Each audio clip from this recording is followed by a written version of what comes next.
Ya,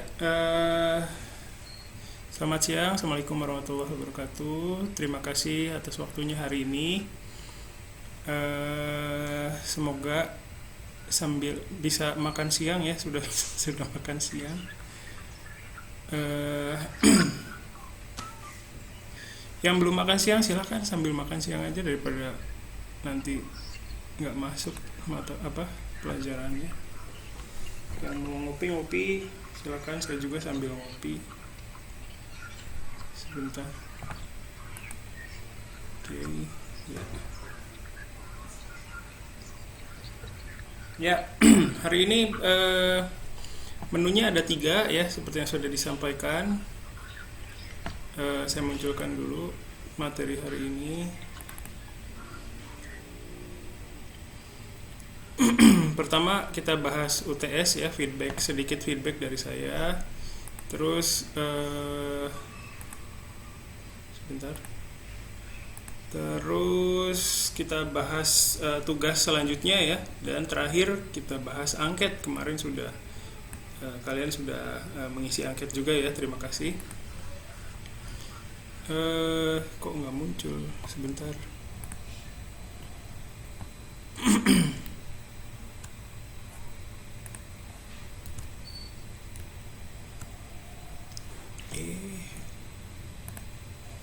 Sebentar ya, sorry. Aduh.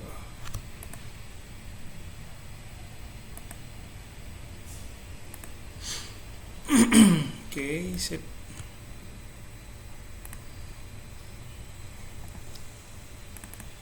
Ya.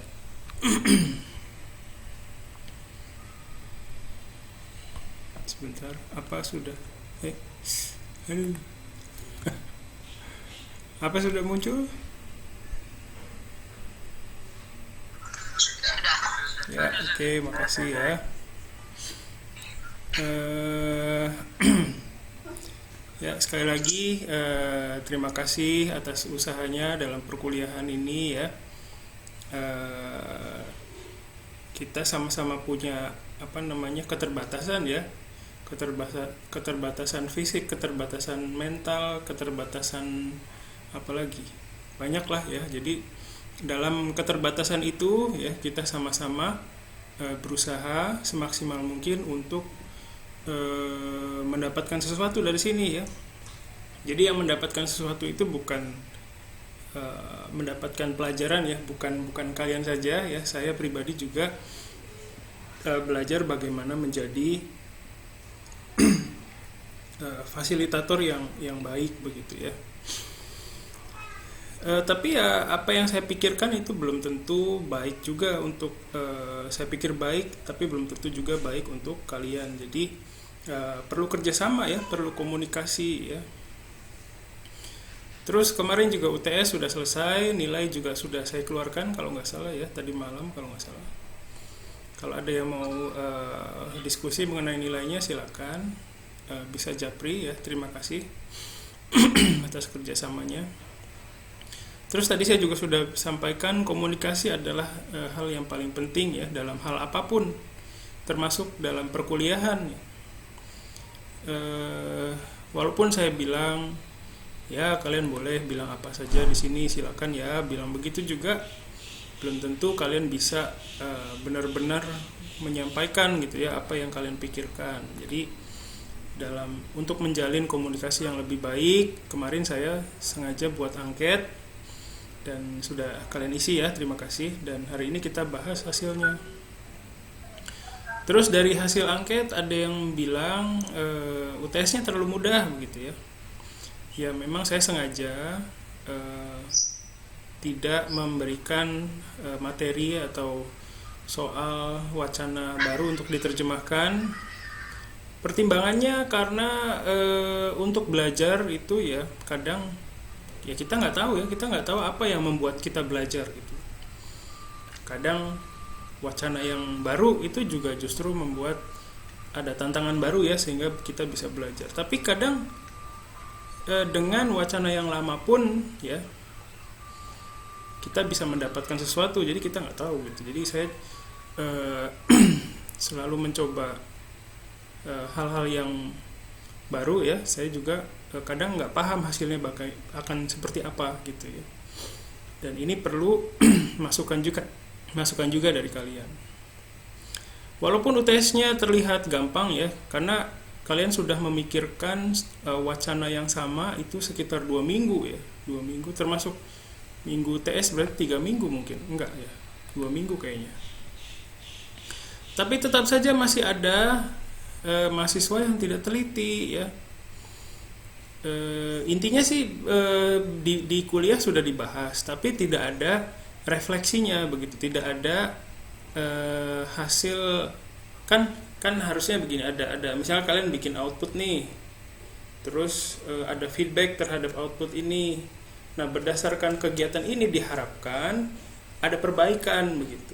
Nah, sayangnya ada beberapa mahasiswa yang tidak menunjukkan adanya perbaikan ini gitu. Itu yang disayangkan. Dan saya nggak tahu sebabnya apa. Apakah tidak benar-benar ikut kuliah ya? Jadi saya curiga gitu loh dari hasil UTS kemarin itu, curiga apakah kalian ini benar-benar ikut kuliah atau enggak gitu. Ya. Jadi saya berusaha sebagai fasilitator maksimal ya, kasih kuliah di sini di Zoom, terus hasilnya saya rekam. Ini saya rekam ya, terus nanti di-upload di channel YouTube saya. Berharap kalaupun kalian tidak bisa ikut kuliah secara langsung lewat Zoom, itu bisa lihat rekamannya. Jadi kalau kalian ada kendala dan tidak bisa ikut sesi Zoom-nya, itu tidak perlu izin ke saya. Karena kalian tetap masih bisa ikut kuliah dengan melihat hasil rekamannya gitu. Jadi nggak perlu izin. Saya ada keperluan keluarga gitu misalnya ya, itu ya udah nggak usah bilang ke saya, silakan aja, asalkan nanti hasil rekaman video yang terbarunya dilihat gitu ya, dipelajari begitu. Jadi nggak usah repot-repot minta izin ke saya. Ya ini jadi curiga kalau sudah ada kalau udah curiga itu kan saling nggak percaya gitu ya, itu sulit untuk mewujudkan hasil proses pendidikan yang maksimal gitu ya. Kalau samalah kayak kalian misalnya nggak diajar sama siapa gitu ya, dosen, terus tapi dosen itu kayaknya cuek gitu ya, nggak peduli gitu. Ini dosen bener nggak sih menilai kita gitu kan. Kayak kalian juga bisa mencurigai saya ini Hari Sensei ini bener nggak sih nilai hasil terjemahan kita gitu kan. Memang bukan semuanya ya, bukan dosen juga, karena ada bukan karena semua mahasiswa ya, tapi karena oknum sih biasanya ya. Ada oknum dosen yang cuek, ada oknum mahasiswa yang tidak memperhatikan. Karena itu hubungan saling percayanya itu bisa rusak gitu, bisa kepercayaan itu bisa hilang. Kalau sudah hilang ya susah untuk berkomunikasi, untuk berhusnuzon juga ya, susah, kadang jadi kendala gitu. Sama dengan perkuliahan. Jadi saya berharap nggak ikut kuliah langsung pakai Zoom-nya nggak apa-apa, silakan lihat hasil rekamannya saja ya, asal dipelajari dengan baik, nggak apa-apa, sama aja kuliah, jangan lupa absen gitu ya. Jadi benar-benar sulit membangun kepercayaan itu ya, karena sehari-hari kita menghadapi ada oknum gitu, oknum dosen, oknum mahasiswa yang tidak bertanggung jawab gitu. Itu yang mempersulit ya hubungan saling percaya gitu antara guru dan murid, dosen mahasiswa dan sebagainya gitu. Terus tapi ya kadang sulit minta percaya ya sama saya gitu ke mahasiswa. Jadi saya dari awal, dari setiap mata kuliah yang saya fasilitasi itu saya selalu berkomitmen bahwa saya percaya kepada kalian ya, kalian mengikuti, memperhatikan pelajaran ini dengan baik. Karena itu saya juga nggak pernah ngabsen kan ya, nggak pernah ngabsen, karena saya nggak ikut sesi Zoom juga bisa ikut bisa lihat hasil rekamannya, sama aja dengan kuliah gitu. Bisa di mana saja, kapan saja belajarnya. Seperti itu ya. Terus seperti yang tadi saya sampaikan, pertama kita bahas UTS-nya dulu, kedua bahas tugas selanjutnya, dan terakhir bahas angket ya. Sebentar. Kalau ada yang mau berkomentar, silakan potong saja pembicaraan saya, nggak apa-apa. Sebentar. Mana ya?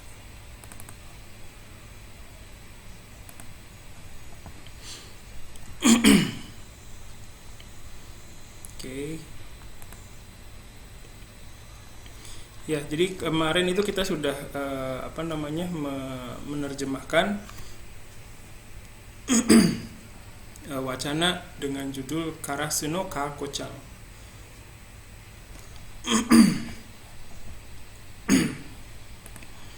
Ya, ini bahasa Jepangnya. Terus sebentar ya. Oke. Terus ada beberapa hal yang ingin saya sampaikan. Kalau mengenai judulnya sih rata-rata sudah oke ya. Kako si karas atau kako si karas, si burung gagak gitu ya. Kako si sang burung gagak gitu, macam-macam ya. Dan itu saya pikir nggak masalah, di situ banyak lah. Nah, ini yang saya khawatirkan ya, dari beberapa hasil pekerjaan kalian. Saya melihat Kimura-san ini kan gendernya sudah dibahas ya. Jadi kalau saya salah mohon dikoreksi. Ini saya sudah yakin, saya sudah bahas bahwa si Kimura-san ini gendernya wanita gitu ya. Saya sudah jelaskan waktu memberikan feedback ya. Hanya saja karena ada beberapa mahasiswa yang tidak ada refleksinya gitu, tidak memperbaiki, tetap Kimura-san atau Kimura ya. Jadi ada juga yang menulis tuan Kimura ya. Nah, itu udah, dengan melihat itu kan saya jadi curiga, ini mahasiswanya berarti nggak memperhatikan dong gitu kan. Itu masalahnya ya, setiap dosen itu pasti mengkhawatirkan. Kenapa kadang mereka macam-macam bentuk kekhawatirannya, ada yang marah ya, ada yang gimana gitu ya, marahnya juga macam-macam. Yang dikhawatirkan itu cuma satu sebenarnya, mahasiswanya ini belajar atau enggak. Itu sih udah waktunya disediakan untuk belajar tapi nggak dimanfaatkan, itu yang dikhawatirkan. Cuman itu, bukan yang lain ya, saya pikir. Dan dari sini juga jadi, karena ada oknum yang seperti itu, jadi curiga gitu dosennya ya, ini mahasiswa ini bener nggak sih merhatiin nggak ya gitu. Jadi seperti itulah. Saya berharap ya kedepannya bisa jadi lebih baik ya, diperhatikan. Kalau misalnya kalian nggak yakin bisa memperhatikan sesi Zoom ini, itu mendingan nggak apa-apa, nggak usah ikut gitu loh. Daripada kalian ada di sana namanya ya, tapi sebenarnya keberadaannya nggak ada di sesi ini gitu loh. Lagi bantu ibunya, lagi bantu bapaknya, lagi ada kerjaan, lagi ada apa, mendingan ya udah nanti aja gitu. Ya, daripada ada namanya di sini tapi sebenarnya nggak ada gitu. Ya, itu yang menyakitkan sebenarnya, lebih menyakitkan. Mendingan nggak ada, nggak apa-apa ya. Terus ya, jadi ya silakan.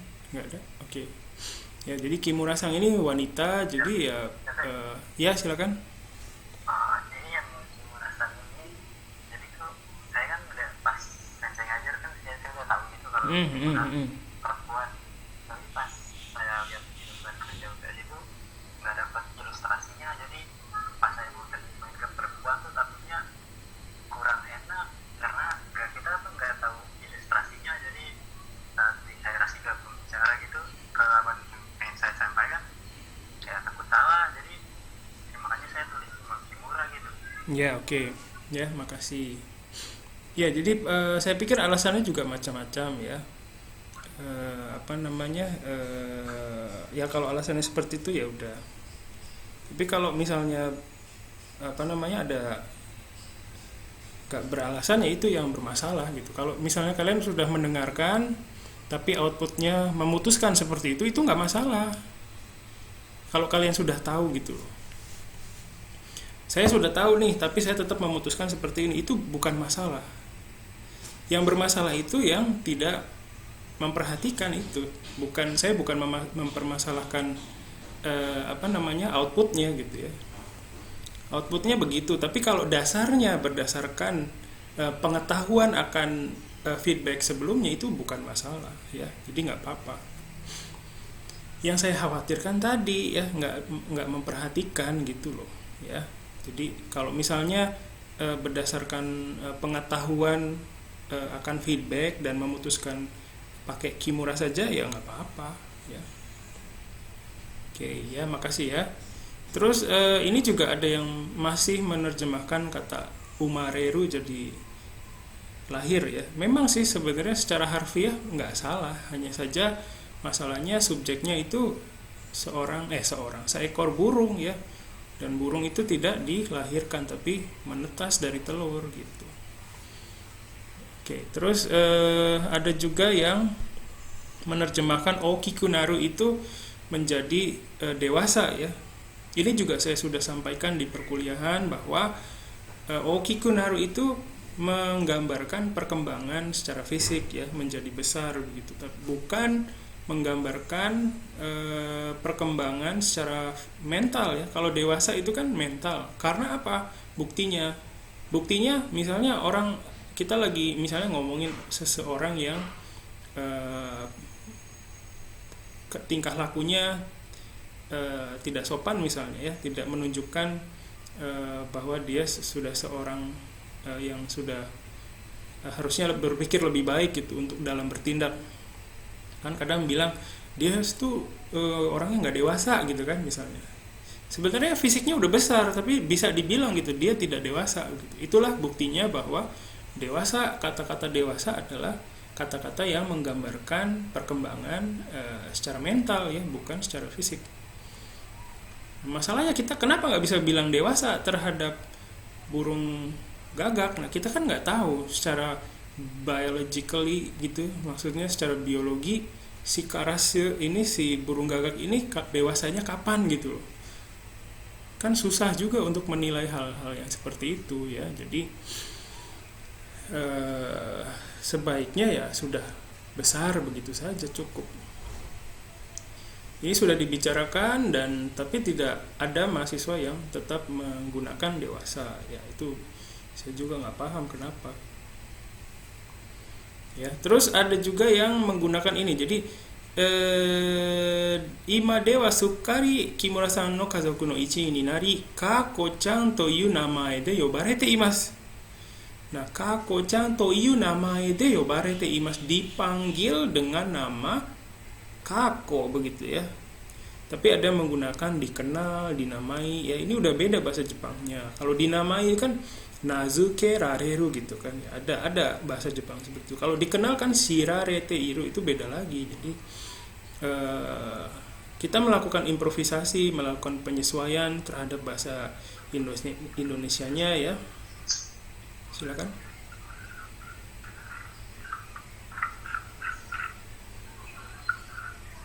Ada yang mau berkomentar? Nggak ada? Oke. Kita melakukan improvisasi, penyesuaian ya. Hanya saja ada ketika saya melihat ada ya penyesuaian yang melampaui batasnya begitu ya. Jadi inilah yang kita coba cari tahu ya. Dan memang sulit melihat batasannya sampai mana sih gitu. Yang paling gampang ya melihat secara harfiah aja itu ya. Yobareru kan dipanggil begitu ya. Yobu panggil, yobareru dipanggil. Jadi berpatokan ke situ dulu saja. Jadi sebelum berimprovisasi secara harfiahnya sudah oke belum nih gitu. Secara harfiah kan kadang masih berantakan ya. Tapi kadang ada juga secara harfiah pun sudah tertata dengan baik gitu loh. Jadi silakan gunakan itu patokannya. Terus ada juga yang tetap menggunakan menerjemahkan namanya ya, kako jadi si koak begitu. Ini juga mungkin bisa jadi perdebatan ya di antara penerjemah ya. Kadang memang ada penerjemah yang seperti ini memutuskan untuk menerjemahkan namanya gitu. Kalau saya mungkin termasuk penerjemah yang tidak punya keberanian sampai sejauh itu. Karena seperti Sensei. ya, silakan. Iya kan saya termasuk yang itu yang terjemahkan namanya. Soalnya saya waktu itu ngeliat dari beberapa komik zaman dulu gitu loh, Sensei. Kayak misalkan dulu di Bobo ada komik Oki dan Nirmala. Iya. Dan sebenarnya itu kan komik luar negeri yang dibahas Indonesia kan. Sebenarnya nama aslinya itu kalau nggak salah, pokoknya ceweknya itu namanya Wanda deh. Ya pokoknya si Oki dan Wanda pokoknya dalam bahasa Belanda gitu. Dan juga di komik Donald Bebek, si paman gobernya itu nama aslinya juga bukan paman gober, tapi kayak di bahasa Indonesia kan mungkin biar lebih familiar untuk telinga orang Indonesia atau anak-anak di sini gitu.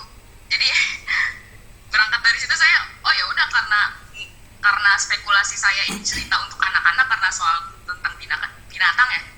Saya juga nggak tahu pasti. Yaudah, jadi saya putusin untuk ganti namanya. Cuman untuk UTS saya udah ganti jadi Kako aja. Tapi untuk tugas sebelumnya saya belum itu kan karena belum dibahas pada minggu-minggu kemarin. Tapi untuk UTS saya udah ganti si Kako. Gitu Sensei. Iya, nggak apa-apa. Ya. Jadi saya bukan mau bukan ini salah itu benar ya, bukan ya. Itu kalau ada dasarnya seperti itu saya lebih senang seperti itu gitu loh. Bukan karena ada pertimbangan seperti itu yang paling penting yang ingin saya dengar sebenarnya. Jadi bukan masalah ini salah atau bukan. Dari orang lain gitu. Iya, nggak apa-apa. Berangkat dari cerita lain yang nama sudah biasa dibahas Indonesia kan, nggak masalah gitu. Iya. Terima kasih ya. Ini Gina ya kalau nggak salah. Iya Sensei. Iya, makasih banyak ya. Jadi kalau ada pertimbangan seperti itu sangat baik ya. Maksudnya sudah ada pertimbangan sebelumnya, sudah ada pemikiran sebelumnya, dari hasil pemikiran itu memutuskan untuk menerjemahkan ini menjadi kako, itu menjadi koak. Itu proses yang sudah bagus ya. Jadi bukan saya mengangkat ini tuh bukan menjadi ini salah loh, bukan ya. Tapi kita bisa memperdebatkan itu loh. Saya punya pendirian saya, Gina juga punya pendiriannya, dan itu nggak apa-apa gitu. Jadi saya juga mengungkapkan pendapat saya bahwa kalau saya pribadi tidak bisa sampai sejauh itu gitu. Karena mungkin saya juga nggak ada latar belakang seperti Gina tadi tahu tentang yang penerjemahan Bobo, majalah Bobo ya, komiknya ya, terus tentang Donald Bebek juga ya. Saya juga baru tahu ya ternyata paman gober itu bukan paman gober sebenarnya namanya gitu. Ya, jadi hal-hal seperti ini pasti akan jadi perdebatan ketika kalian bekerja sebagai seorang penerjemah profesional ya. Pasti akan ada bagaimana nih caranya supaya bisa terjemahan ini bisa diterima dengan baik gitu ya. Dan itu nggak apa-apa gitu ya. Seperti itu ya, bukan ini maksud saya diangkat ke sini untuk diperhatikan juga untuk mahasiswa yang lain begitu ya. Makasih Gina ya. Oke, ya, terima kasih. Ya, jadi kalau kalian memutuskan berdasarkan sebuah pemikiran, sebuah pertimbangan, itu bukan berarti itu salah gitu, atau karena kebetulan agak beda dengan yang lain itu salah gitu, bukan ya. Yang paling penting itu adalah pengambilan keputusan berdasarkan sebuah pertimbangan, sebuah pemikiran, itu yang paling penting. Dan itu yang saya harapkan ya, bukan sepenuhnya hasilnya begini gitu, bukan ya. Seperti itu ya, mohon jangan disalahpahami.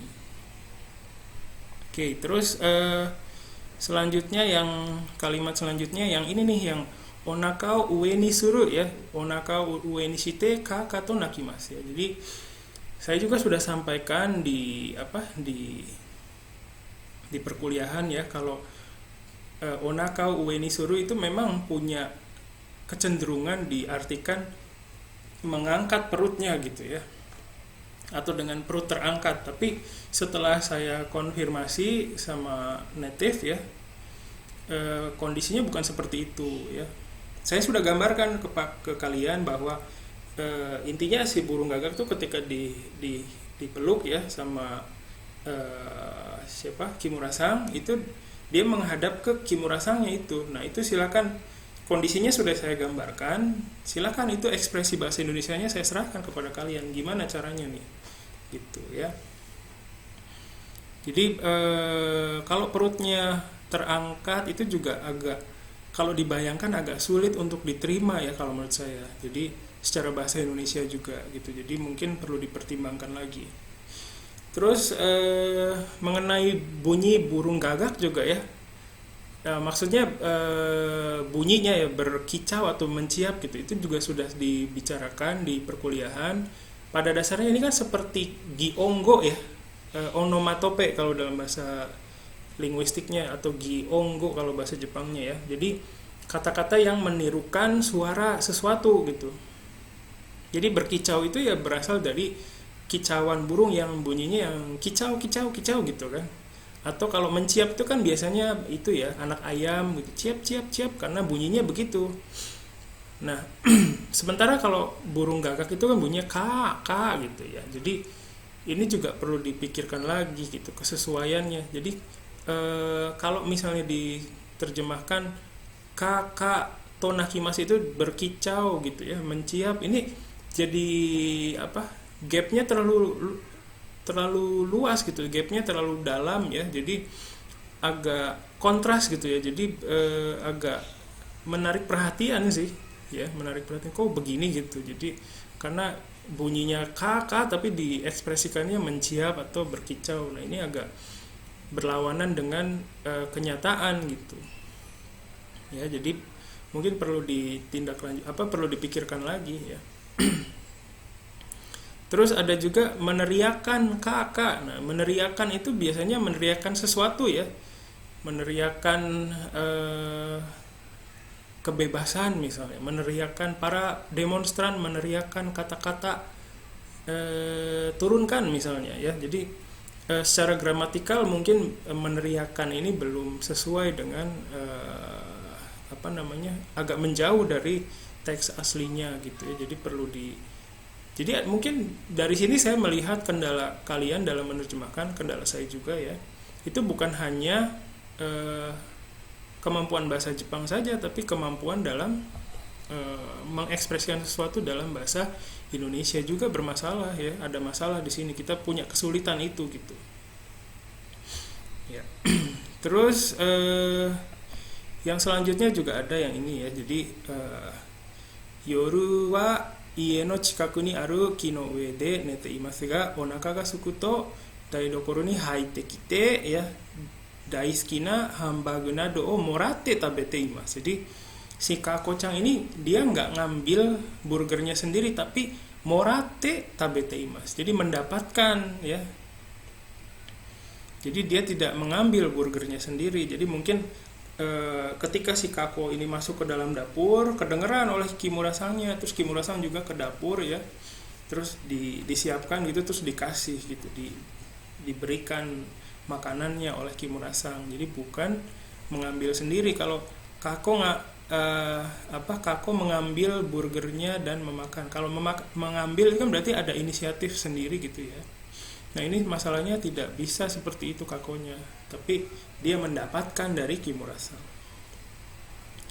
Terus doraibu juga sudah dijelaskan ya. Kako-chan no shumi wa doraibu desu. Doraibu ini sudah dijelaskan di perkuliahan, bukan hanya mengemudi saja ya, tapi sebuah paket kegiatan yang di dalamnya ada mengemudi mobil dan jalan-jalan ke tempat yang jauh gitu ya. Jadi tidak cukup dengan mengemudi saja. Terus yang lain adalah yang terakhir ini ya, speedo ga deru to. Ini banyak yang agak ya banyak yang memutuskan mungkin kesulitan di sini ya. Speedo ga deru itu maksudnya kalau ada yang menerjemahkan mobil digas ya, ini juga agak gimana sebagai bahasa Indonesia ya. Speedo, terus ada yang menambahkan kecepatan. Nah, masalahnya bukan menambahkan kecepatan di sini ya. Kalau menambah kecepatan itu speedo o dasu gitu. Speedo o dasu. Menambah kecepatan atau menambahkan kecepatan. Kalau itu lebih cocoknya speedo o dasu. Nah, kalau speedo ga deru itu adalah hasil dari kegiatan speedo o dasu. Jadi mengeluarkan kecepatan gitu ya, menambah kecepatan, hasilnya adalah speedo ga deru gitu. Terus ada juga yang masih menggunakan kata ngedrive. Ya, ngedrive ini juga sulit diterima ya.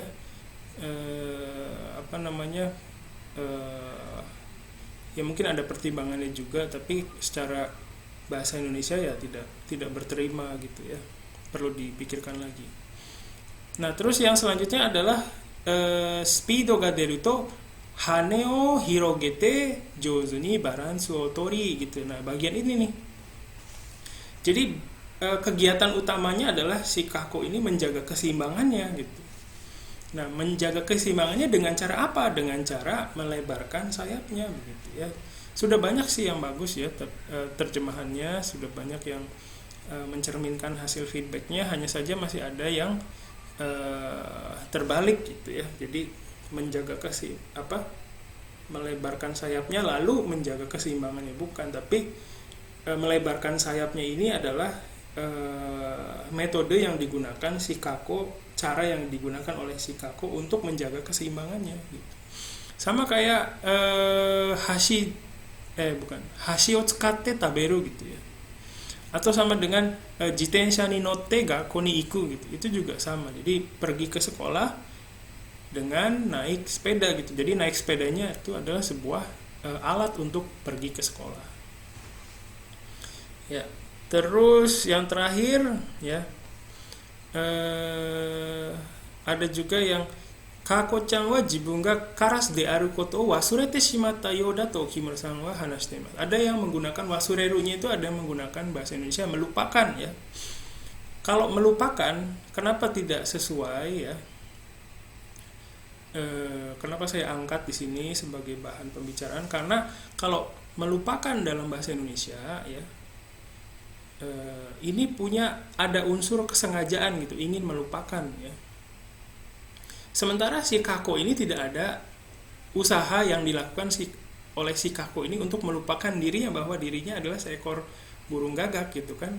Kan namanya juga binatang, kita tidak tahu kan dia itu sedang berusaha melupakan dirinya atau enggak gitu kan. Kita nggak bisa menilai itu gitu. Jadi sudah tidak logis gitu. Kalau melupakan itu kan ada usaha ya, usaha melupakan sesuatu gitu. Jadi misalnya nih putus sama mantannya, saya berusaha melupakannya tapi tidak bisa melupakannya gitu kan.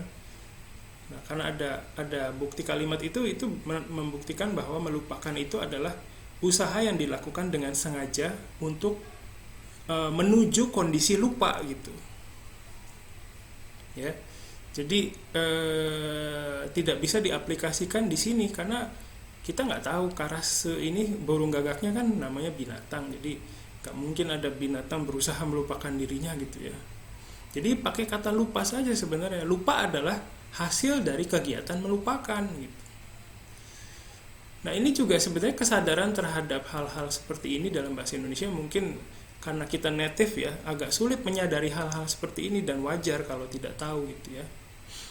Tapi ya dengan proses seperti ini diharapkan tingkat kesadarannya meningkat. Sama kayak hal-hal yang lain kayak ini biasanya berkaitan sama kata kerja intransitif dalam bahasa Indonesia ya.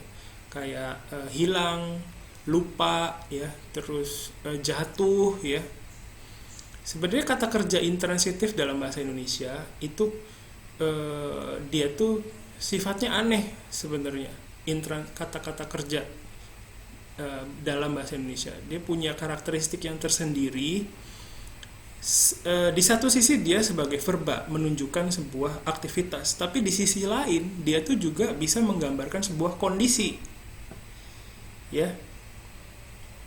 Jadi kondisi apa? Bingung saya juga ngegambarinnya. Misalnya kita lihat HP ya di pinggir meja gitu mau jatuh. Awas itu HP-nya mau jatuh gitu kan. Hati-hati lo itu nanti jatuh gitu biasanya. Terus itu sebelum HP-nya jatuh ya. Itu diekspresikan nanti jatuh lo gitu kan. Pakai kata jatuh. Itu HP-nya mau jatuh, hati-hati. Itu juga pakai kata jatuh. Paling ada mau, ada nanti gitu ya, ditambahkan. Dan ketika HP-nya jatuh, tuh kan jatuh HP-nya gitu kan.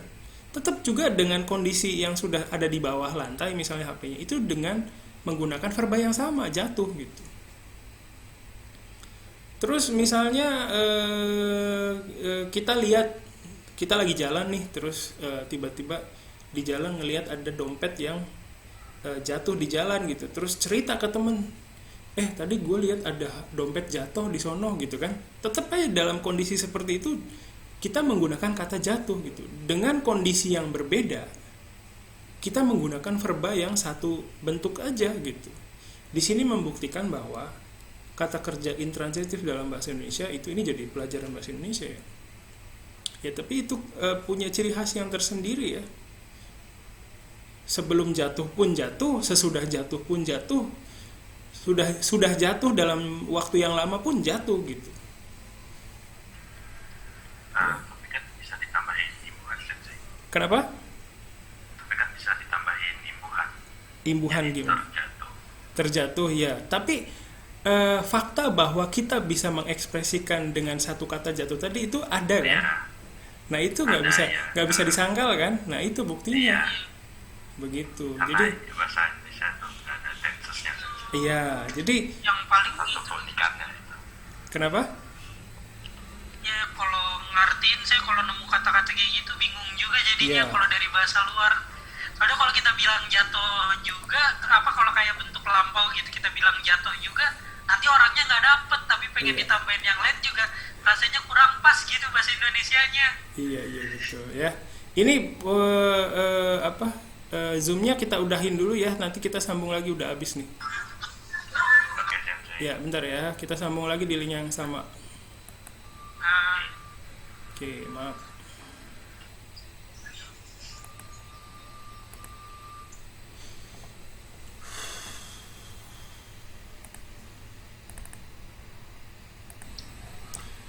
Ya, jadi makasih tadi ya pendapatnya. Iya, memang kadang kita kesulitan menerjemahkan bahasa Jepang itu ke dalam bahasa Indonesia atau sebaliknya ya. Itu kesulitannya karena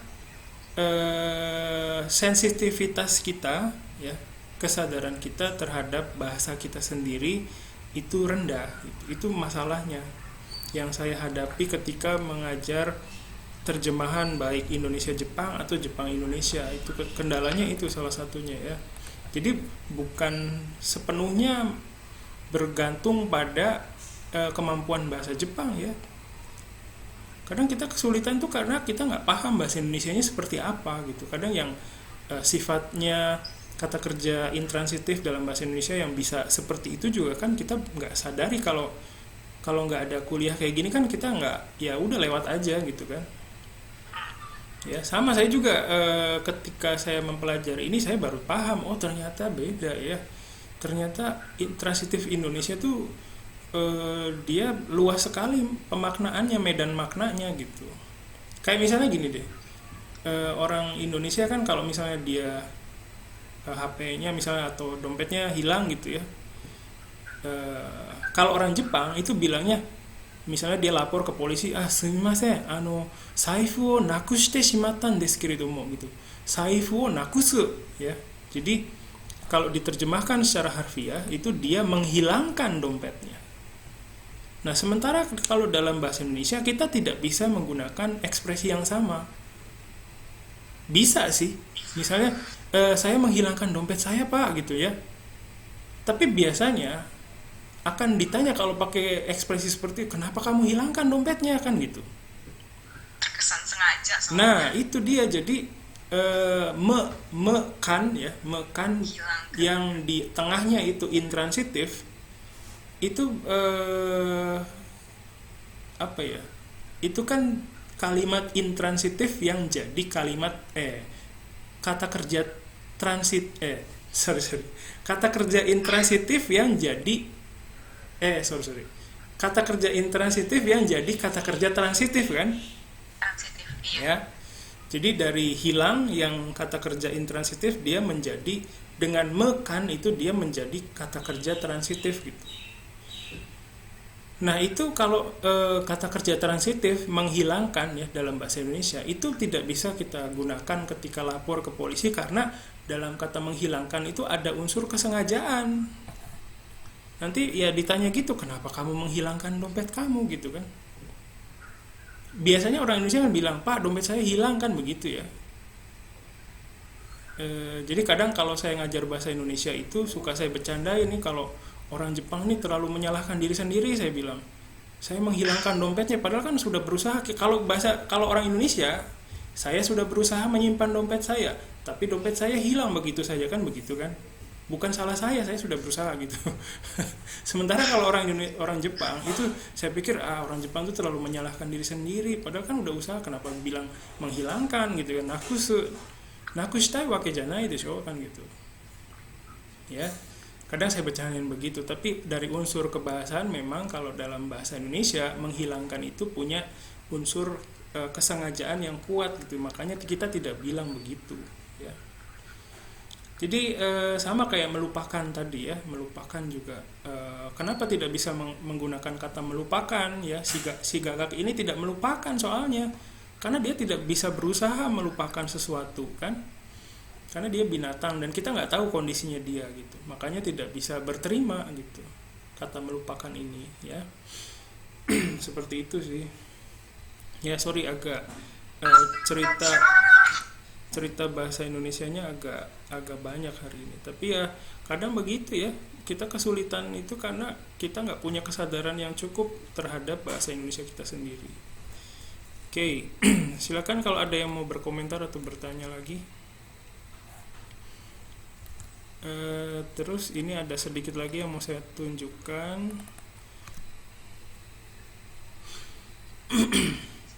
Ya silakan. Saya mau nanya boleh lah. soal indikator selama kita belajar. Tugas-tugasnya itu dinilainya dari sisi apa ya kalau sensei? Ya jadi untuk gini. menilai tugas-tugas kita.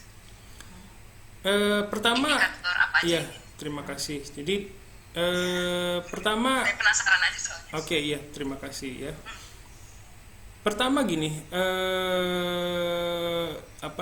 kalau sudah melakukan pekerjaan itu saya sudah cukup puas gitu.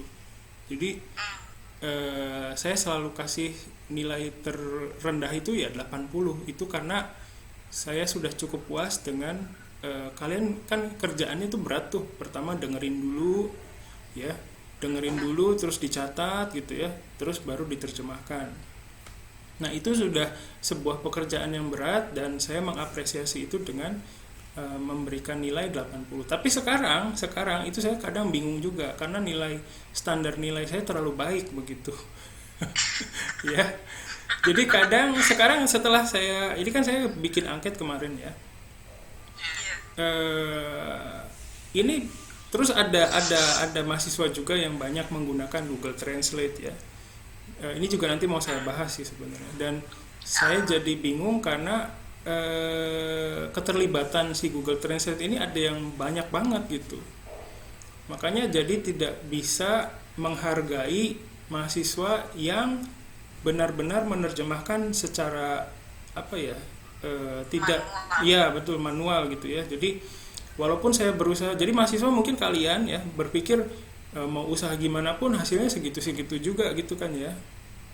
Saya pikir kalian punya pemikiran seperti itu. Jadi standarnya pertama tadi ya, dengan mengerjakan tugas itu saya beri 80 karena tugasnya cukup berat menurut saya.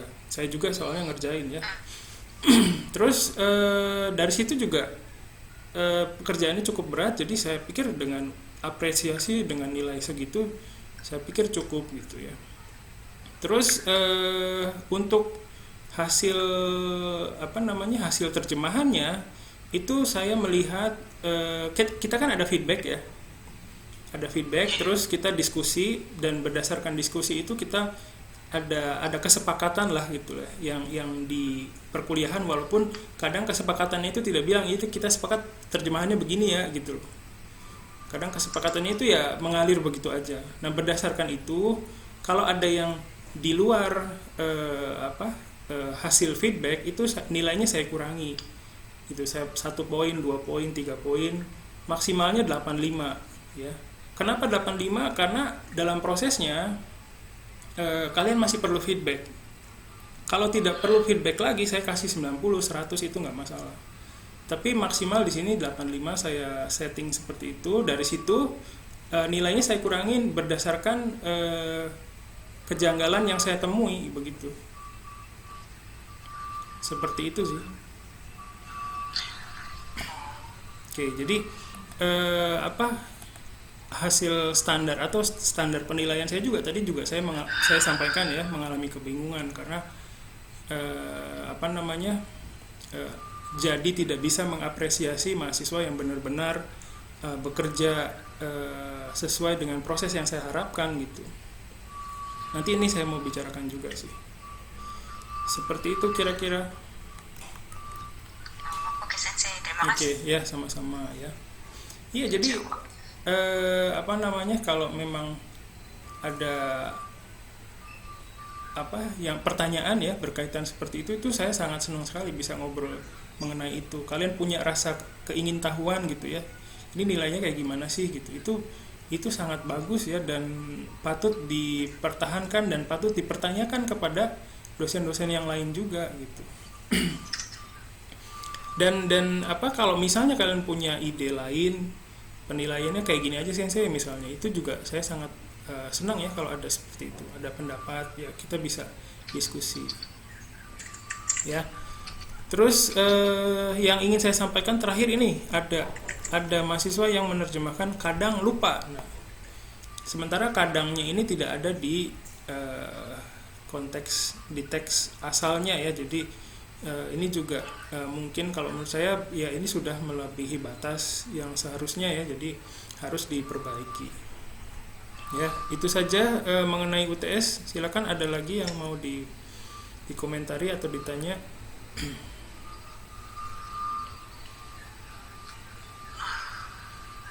Ya, oke ya. Jadi kemarin juga ada yang tanya, saya punya pemikiran begini sensei menerjemahkan, tapi saya tidak berani gitu ya, tidak berani berimprovisasi gitu.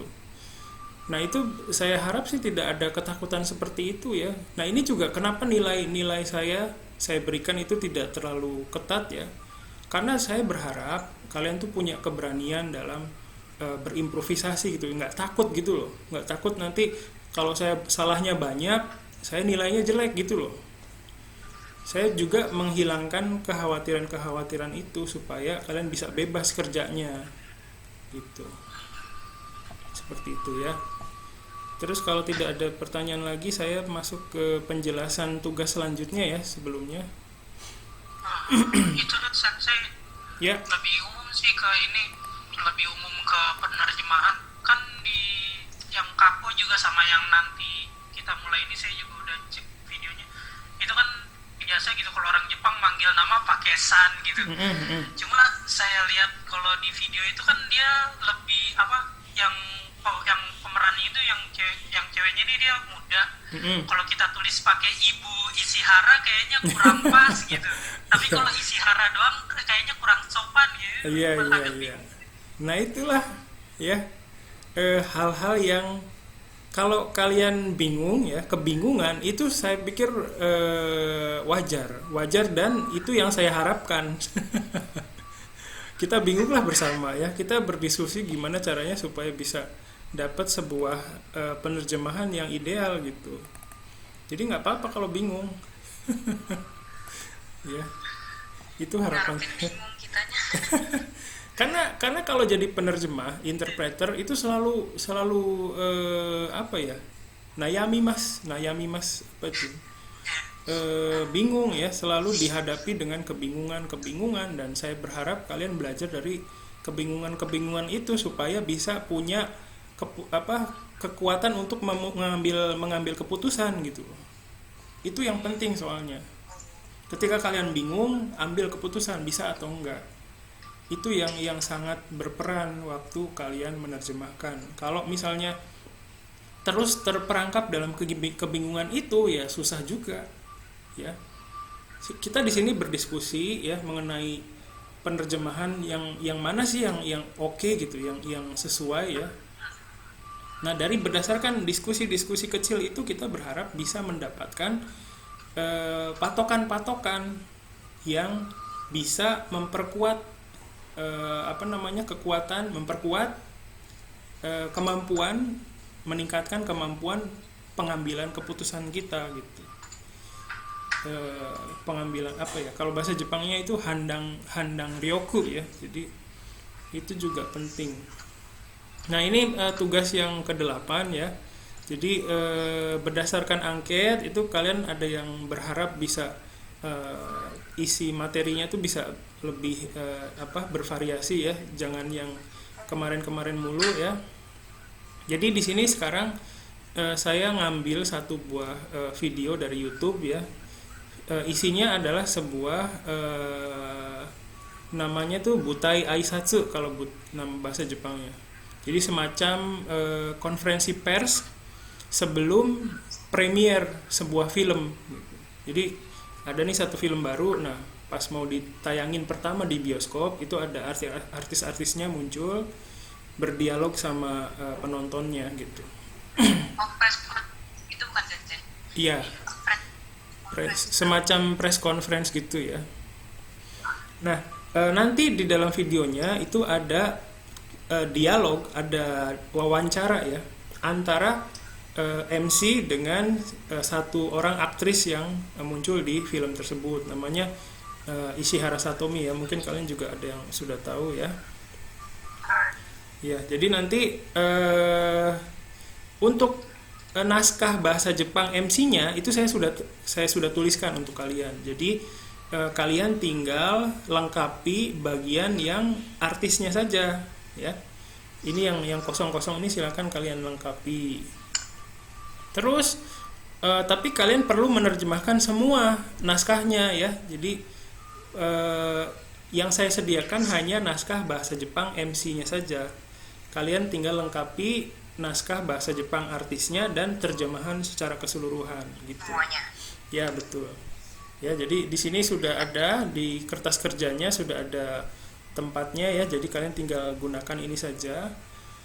Kalau ada yang kesulitan dengan format kertas kerjanya, silakan bisa bikin kertas kerja sendiri asal kelihatan jelas aja ya. Barangkali ada yang kesulitan misalnya kerjanya pakai HP gitu ya. Nah, itu silakan gimana caranya supaya pakai Google Docs atau gimana gitu supaya tetap bisa bekerja. Terus yang perlu diperhatikan adalah cara kerjanya tidak perlu kayak waktu kemarin ya.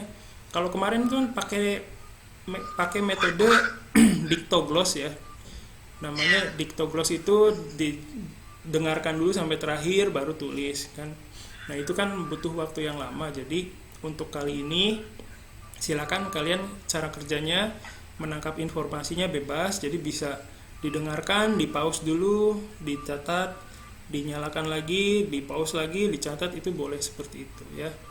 Diulang-ulang berapa kali juga boleh. Ya, seperti itu. Nanti ini akan saya munculkan di Google Classroom. Silakan bisa kalian pelajari lagi. Kalau ada pertanyaan bisa hubungi saya di WhatsApp group. Ya, atau sekarang tanya juga boleh. Silakan. Ada yang mau ditanyakan dulu?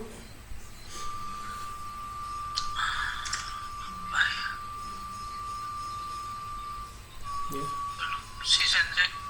Oke, sementara belum ada ya, nggak apa-apa. Nanti kalau sudah dipelajari terus muncul pertanyaan, silakan disampaikan di grup aja. Saya tutup dulu ya. Jadi kali ini saya juga udah sedikit-sedikit ya coba kerjakan itu. Nanti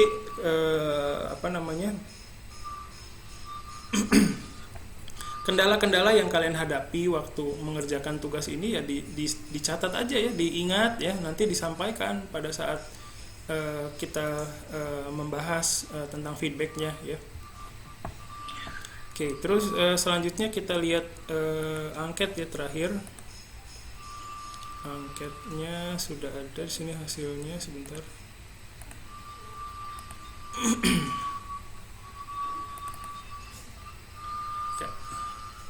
Oke, alhamdulillah sudah terkumpul data dari 67 orang ya. Terima kasih banyak. Yang ini pertanyaan umum ya. Terus di sini ada pertanyaan, dalam mengikuti proses perkuliahan apakah Anda memiliki atau merasakan kebebasan dalam berpendapat mengenai isi atau teknis perkuliahan? Di sini 88% menjawab ya, ada kebebasan ya. Tapi ada juga yang menjawab mungkin dan ada juga yang menjawab tidak. Nah, untuk yang menjawab mungkin atau tidak tidak memiliki kebebasan ya, mungkin disebabkan karena materi-materi sebelumnya itu kan saya tentukan ya, jadi tidak bisa ada kebebasan di situ ya, mungkin karena di situ jadi menjawab mungkin ya atau tidak memiliki kebebasan. Tapi kalau misalnya sumbernya itu berbeda dengan yang tadi saya sampaikan, silakan nanti kalau supaya sesi kuliah ini supaya jadi lebih baik, itu silakan kalau ada pendapat lain, jangan sampai tidak bisa menyampaikan pendapat kalian, itu saja. Terus dalam perkuliahan ini mahasiswa melatih kemampuan menangkap informasi berbahasa Jepang lewat file audio. Apakah dengan proses ini mahasiswa sekarang merasa ada kemajuan dalam kemampuan menangkap informasi tersebut? Nah, 71,6% menjawab ya, ada kemajuan yang merasakan ya. Tapi ada juga yang menjawab mungkin dan merasa tidak maju gitu. Nah, ini juga untuk mahasiswa yang merasa seperti ini, saya berharap dapat masukan ya. Sensei kalau begini mungkin saya dapat bisa merasa kemajuan, ada kemajuan gitu. Jadi kita dalam perkuliahan ini bisa berdiskusi mengenai bagaimana cara atau materi apa yang bisa digunakan supaya kalian bisa lebih efektif dalam belajar ya.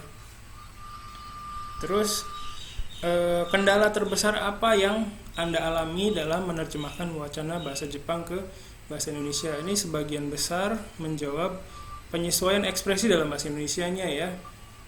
44% menjawab seperti itu. Ya, jadi kalau misalnya kalian bingung, seperti yang sudah saya sampaikan sebelumnya, pertama silakan diterjemahkan secara harfiah dulu. Harfiah ini maksudnya gimana? Maksudnya per kata gitu dalam bahasa Jepang. Watashi wa kohio nomu, saya minum kopi gitu. Jadi per kata itu diterjemahkan gitu ya. Nah, setelah muncul hasil terjemahan harfiah tadi yang per kata tadi ya, secara yang kalau bahasa Jakselnya tuh literally gitu ya, literally ya sesuai dengan hurufnya gitu ya, diterjemahkan ya.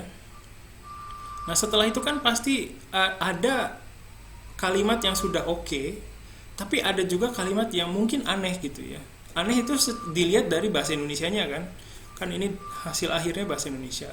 Nah, di sini kalian sudah diharapkan sudah menangkap pesan apa yang mau disampaikan di setiap kalimat.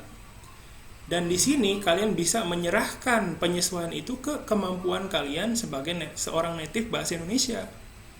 Ya, apakah dengan bahasa Indonesia, dengan kalimat bahasa Indonesia seperti itu bisa diterima oleh orang yang lain gitu ya? Apakah bisa diterima secara umum atau tidak gitu? Nah, kadang ini yang sulit itu karena mungkin karena kita juga jarang, mungkin sebabnya ya, mungkin ya, karena jarang menulis juga, jarang membaca hasil terjemahan, ada kemungkinan tidak kemampuan itu jadi enggak ada gitu loh, enggak terlalu besar ada di dalam diri kita sekarang gitu. Itu mungkin sebabnya ya. Jadi alurnya seperti itu. Jadi selesai menerjemahkan bukan berarti sudah selesai, tapi ada proses penyesuaian lagi gitu. Nah, penyesuaian ini banyak bergantung ke kemampuan kalian dalam berbahasa Indonesia ya. Seperti itu. Nah, kemampuan berbahasa Indonesia juga kan macam-macam kalian ya. Tergantung kalian hidupnya bagaimana sebelumnya gitu. Sebelum dapat kuliah ini kalian berbahasa Indonesianya seperti apa gitu ya. Apakah ada, kalau orang yang mungkin yang sering baca itu biasanya sih lebih kaya akan ekspresi ya biasanya ya. Tapi biasanya tidak menutup kemungkinan yang yang jarang baca juga bisa. Tapi ya pada dasarnya seperti itu sih, kalau kita mau menulis ya dengan baik kita harus bisa menyerap informasi ya, membaca dengan baik juga, banyak membaca gitu.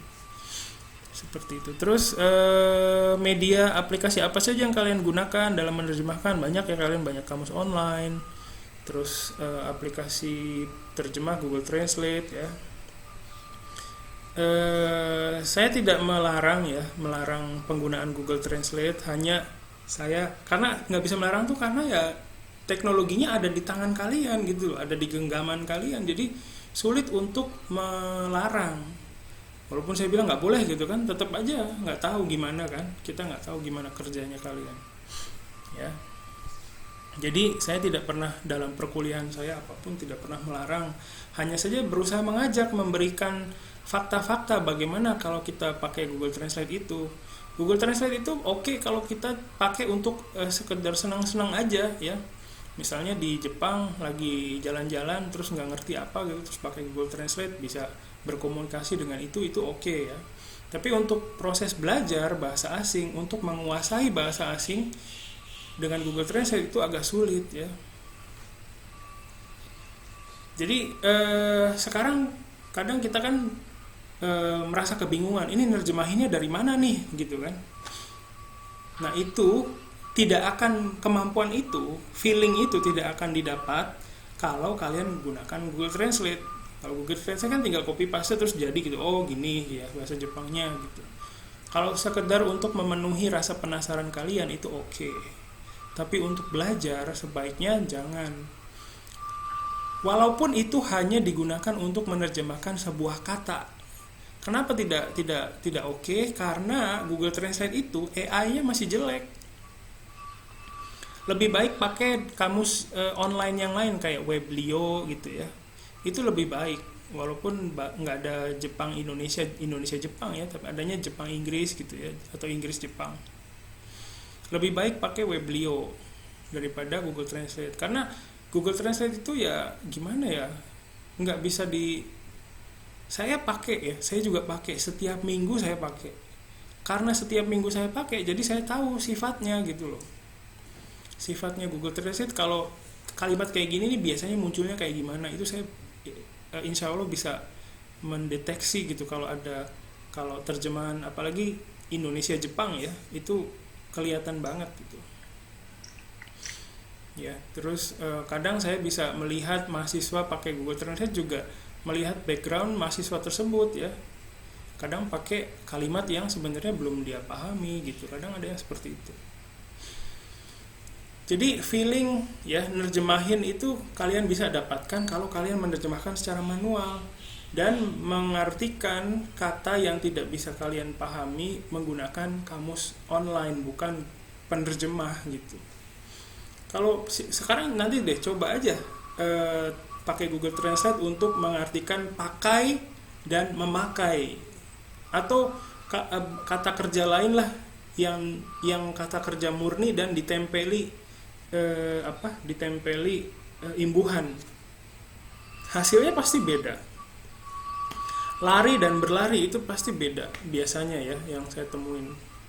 Pakai memakai itu kadang udah beda, jadi nggak bisa dipercaya gitu loh. Saya sekarang ada kalimat bahasa Jepang ya, di bawahnya bisa langsung saya terjemahkan, karena selama ini ya saya selalu mengerjakannya secara manual.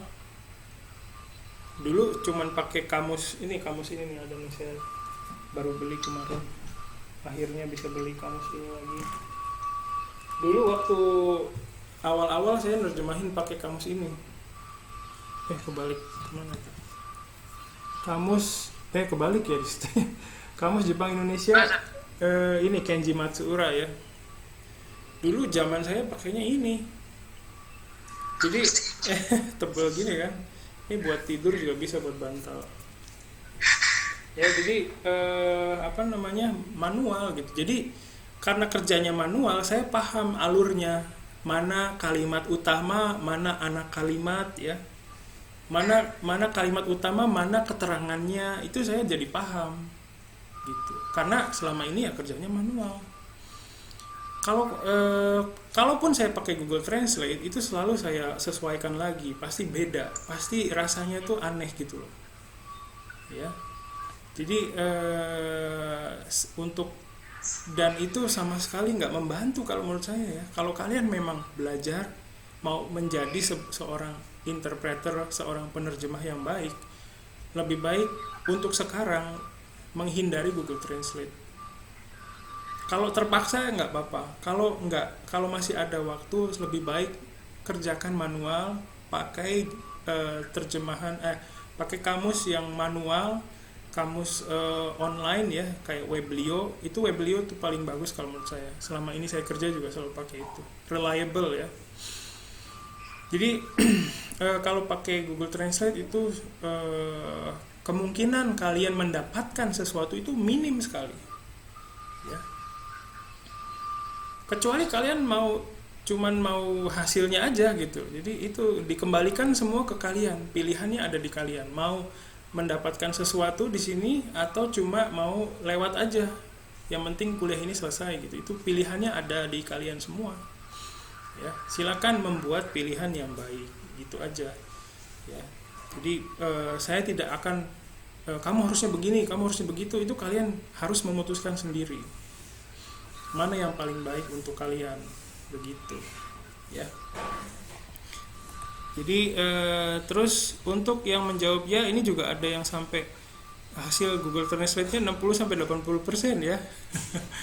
Ya, jadi ini meresahkan ya, meresahkan. Jadi ya sebaiknya dikurangi sih ya. Jadi kalau kalian memang mau belajar menerjemahkan dari sedikit-sedikit ya, lebih baik udahlah pakai yang normal aja, yang Weblio seperti itu ya, untuk menerjemahkan. Pasti akan mendapatkan sesuatu dari situ daripada kita pakai Google Translate ya. Satu-satu aja verbanya, oh ini terjemahin dari sini ya. Itu nanti dapat feel-nya, dapat dan itu nggak bisa saya ajarkan begitu. Itu pilihannya ada di kalian semua gitu loh. Nggak bisa saya memberikan kemampuan itu, nggak bisa. Kalian yang harus mendapatkan kemampuan itu ya. Saya nggak bisa ngasih kemampuan itu kayak saya transfer ya kemampuan saya gitu kan, nggak ada kayak gitu. Ya, terus ini juga apa yang perlu diperbaiki ya, ini isi materinya. Jadi berdasarkan hasil angket ini juga saya perbaiki ya isi materi untuk ke depan. Jadi silakan dicoba dulu, kita sama-sama kerja ya, nanti kita bicarakan lagi. Terus saya juga dapat masukan banyak, terima kasih ya. Masukannya sangat berharga sekali dan senang banget ya bisa dapat masukan banyak gitu. Saya senang sekali ya. Oke, terima kasih banyak. Ada yang mau disampaikan di sini?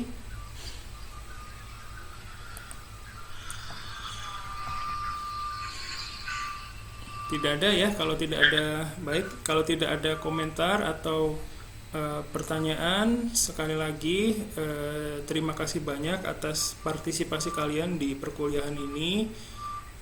Berharap ya kita sama-sama memperbaiki kinerja kita yang masih ada tenggat waktu diperhatikan ya.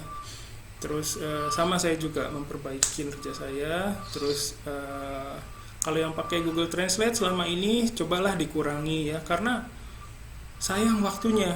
Gunakanlah ya, saya berharap kalian bisa dapat waktu belajar yang berkualitas gitu loh, nggak cuman kuliah selesai udah gitu ya.